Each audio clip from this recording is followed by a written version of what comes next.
అనకాపల్లి మండలం బిఆర్టీ కాలనీ శివారు గల అనహిత బొగ్గు శుద్ధి కర్మాగారం మూసివేయాలని డిమాండ్ చేస్తూ కర్మాగారం గేటు ముందు ఆందోళనకు దిగిన కాలనీ వాసులు కర్మాగారం నుండి వెలువడుతున్న దుమ్ము ధూళి కాలుష్యం వలన పిల్లలు పెద్దలు అనారోగ్యం బారిన పడుతున్నామని తక్షణం కర్మాగారం మూసివేయాలని డిమాండ్. ముక్కులోని కడుపులో కూడా ఇన్ఫెక్షన్స్ వచ్చాయని చెప్పడం జరిగింది. అదేవిధంగా ఒక శ్రీరామనవమి ముందు నుంచి అంటే గత నెల నుంచి కూడా మా గ్రామంలో జ్వరాలు వస్తాయండి. జ్వరాలు ఒకరికి వచ్చేయండి ఆటోమేటిక్ కుటుంబంలో ఎంతమందికి ఉంటే అంతమందికి జ్వరాలు, దాంతోపాటు గొంతుకి ఇన్ఫెక్షన్లు, ముక్కులు పట్టేయడం. అదేవిధంగా జ్వరం తగ్గిన 15 రోజులైనా కూడా వాళ్ళు మనుషులు అవ్వట్లేదు. ఏమి అని అంటే మీకేమో పొల్యూషన్ ప్రాబ్లం అన్నారు. రీసెంట్గా నాకు 6 రోజులైంది జ్వరం వచ్చి. ఈ జ్వరం వచ్చిన దగ్గర నుంచి ముక్కు పట్టేసింది, గొంతు పట్టేసింది, అలాగే కాళ్ళు చేతులు వాపులు రావడం, నొప్పులు రావడం అన్నీ జరుగుతుందండి. చాలా ఇబ్బంది పడుతున్నాం. మా గ్రామంలో ప్రతి ఒక్కరు కూడా చాలా ఇబ్బంది పడుతున్నాం. అలాగే కొంచెం చేరు నీళ్ళు కూడా మాకు దగ్గర ఒక 19 గ్రామాలకు నీళ్ళు వెళ్తుందండి. ఆ నీళ్ళు కూడా పొల్యూషన్ అయిపోయింది. మా ఊళ్ళో ఉన్న వాటర్ కూడా పొల్యూషన్ అయిపోయింది. ఒక మా ఊరేనే చుట్టుపక్కల రామభద్రపురం, సంపతపురం అవ్వచ్చు, Ramapuram, Krishnapuram, DB colony, BRT colony, SC Jagananna colony ఏవైతే ఉన్నాయి ఈ చుట్టుపక్కల ఉన్న అన్ని గ్రామాల ప్లేస్లో కూడా చాలా ఇబ్బంది పడుతున్నామండి. చెప్పుకోలేని పరిస్థితులు అయిపోయింది. మేము 10 సార్లు వచ్చాము ఈ కంపెనీ దగ్గరికి. చాలా సార్లు వచ్చి అక్కడ యాజమాన్యంతో మాట్లాడితే వాళ్ళు ఏదో పరిష్కారం చేస్తామన్నారు. అన్న తర్వాత ఇంకా ఈ పొగ అనేది ఊళ్ళోకి రావడం ఎక్కువైంది, పొల్యూషన్ ఎక్కువైపోయింది. ఎంత చెప్పినా కూడా యాజమాన్యం అయితే రాలేదు. ఈరోజు ప్రతి కుటుంబం నుంచి, ప్రతి ఇంటి నుంచి ప్రతి ఒక్కరు కూడా ఇక్కడికి వచ్చి ఇక్కడ కూర్చోవడం జరిగింది. కాబట్టి వెంటనే ఈ యొక్క అధికారులు స్పందించి మాకు వెంటనే ఈ పొల్యూషన్ నుంచి ఏదైతే ఉందో మా గ్రామాన్ని కాపాడి మాకు న్యాయం చేస్తారని మీ అందరి ద్వారా మేము తెలియజేసుకుంటున్నామండి. అందరికీ నమస్కారం అండి. నా పేరు పెద్దిశెట్టి రమేష్. ఈ అనిహిత రిసోర్స్ ప్రైవేట్ లిమిటెడ్ అనే బొగ్గు ఫ్యాక్టరీ ఉసరవేలు రంగులు మార్చినట్టు సంవత్సరానికి ఒక పేరు మార్చుతుంది. గతంలో మెహర్ కన్నా ఉండేది, తర్వాత అనిహిత ఉంది, ఇప్పుడు ఏమో లక్ష్మి అని ఏదో కంపెనీ పెట్టుకొని రకరకాలుగా విన్యాసాలు చేస్తున్నారు ఇక్కడ. అయితే మేము అనకాపల్లి నుంచి ఈ ప్రాంతానికి చల్లగా గాలి వస్తుంది, పర్యావరణం బాగుంటుందని చెప్పి ఈ ప్రాంతంలోకి మేము అనకాపల్లి నుంచి నివాసం ఏర్పరుచుకున్నాం.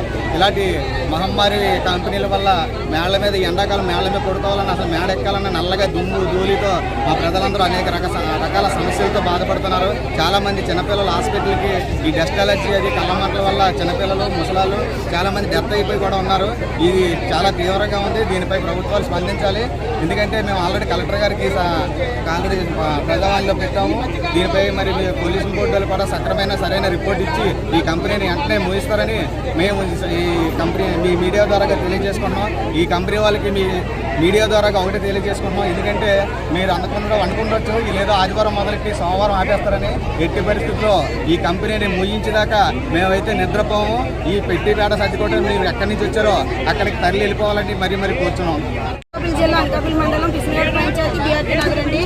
మేము నాకు ఇక్కడ 7వ సంవత్సరం వయసు ఉన్నప్పుడు నేను ఇక్కడికి వచ్చానండి. మా అత్తవారి ఇల్లు, అమ్మవారి ఇల్లు కూడా ఇలాగే ఇక్కడే ఉంటున్నామండి అప్పటి నుంచి కూడా. ఇక్కడ ఈ బొగ్గు కంపెనీ ఏదైతే ఉందో గత 20 సంవత్సరాల క్రిందట ఇక్కడ బొగ్గు కంపెనీ అనేది రన్ చేయడం జరిగిందండి. అప్పుడు ఊరు చిన్నది, కంపెనీ చిన్నది. ఈ రోజు ఊరు పెరిగింది, కంపెనీ పెరిగింది. అయితే ఇప్పటి వరకు కూడా మేము ఎప్పుడేం పెద్ద ఇబ్బంది పడలేదు. గత 4-5 నెలల నుంచి ఒక 6 నెలలు అవుతుందండి. ఈ 6 నెలల నుంచి ఎప్పుడు లేని పొల్యూషన్ అనేది రావడం జరుగుతుంది. పొగ రూపంలో వచ్చి ప్రతి ఇంటి మీద కూడా ఈ నల్లగా డస్ట్ అనేది వస్తుందండి. అలాగే ఇక్కడ కొంచెం ఉంది. ఈ కొంచెం కూడా అయిపోయింది. ఆ కొంచెం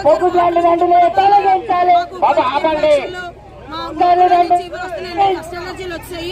ఈ డస్ట్ అలర్జీలు ఏమన్నారంటే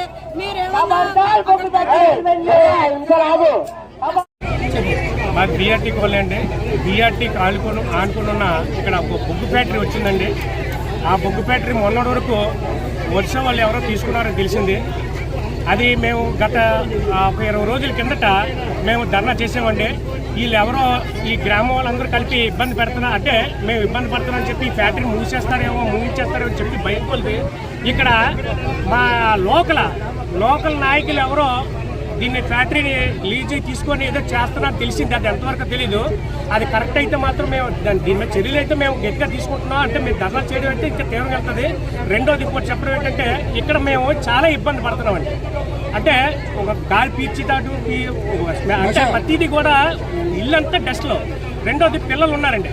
గతంలో నేను ఇంచుమించు ఒక 4 రోజుల కిందట ఒక 2 చనిపోయారండి. అది కూడా ఒక వయసులో ఉన్న కుర్రాడు, నెక్స్ట్ ఏంటంటే ఒక పెద్ద వయసు. అది కూడా దేనివల్ల అంటే మేము ఆ కుర్రాడు సిగరెట్ కాల్చరు. బాబు నువ్వు స్మోక్ ఎక్కువ చేస్తున్నావు అని అంటే స్మోక్ కాదంటే బొగ్గు ఫ్యాక్టరీ ఉందని దానివల్ల అనుకుంటున్నట్టే ఏదో ముందు చూసుకోండి, మీ ఊరికి ఇవాళ కాదు రేపైనా సరే ప్రమాదం ఉంటే చూసుకోండి, ముందు అర్జెంట్గా బొగ్గు ఫ్యాక్టరీని మీరు తొలగించుకోవడం చేసుకుని చెప్పారు. రెండోది ఈ వాళ్ళు కానీ బొగ్గు ఫ్యాక్టరీకి వాళ్ళు కానీ ఏమైనా స్పందించకపోయి అధికారులు కానీ ఎవరైనా స్పందించకపోతే రేపు ఇది ఇవాళ మా గ్రామం వరకు ఉంది, రేపు జిల్లా వరకు వెళ్తుంది. అది కూడా మిస్ అయితే రేపు ఎల్లుండి రాష్ట్ర వరకు మేము ధర్నా చేయడం జరుగుతుంది. రెండోది ఈ ఫ్యాక్టరీ వాళ్ళు కానీ స్పందించకపోతే మా ఊరి మీద చెల్లే ఈ కంపెనీ రోడ్డు మా ఊరి మీద చెల్లాలి. రేపు మేము గ్యారంటీగా ఈ జేసీబీలు తీసుకొచ్చి ఈ బొగ్గు ఫ్యాక్టరీ రోడ్ని మేము తొలగించడం జరుగుతుంది. ఆ తర్వాత ఇక్కడ లోకల్ నాయకులు ఎవరు వీళ్ళు కొంత ఉన్నారో మేము ప్రాణాలు తెగించే ఉన్నాము. ఏదైనా సరే ఈ ఫ్యాక్టరీ ఇక్కడ నుంచి తరలించే వరకు కూడా మేము తెగించే కూర్చున్నాం. ప్రాణాలు పోయినా మేము ఇక్కడ ఈ ఫ్యాక్టరీ తీసుకున్నట్టు మేము ఇక్కడి నుంచి వెళ్ళడం జరుగుతుంది.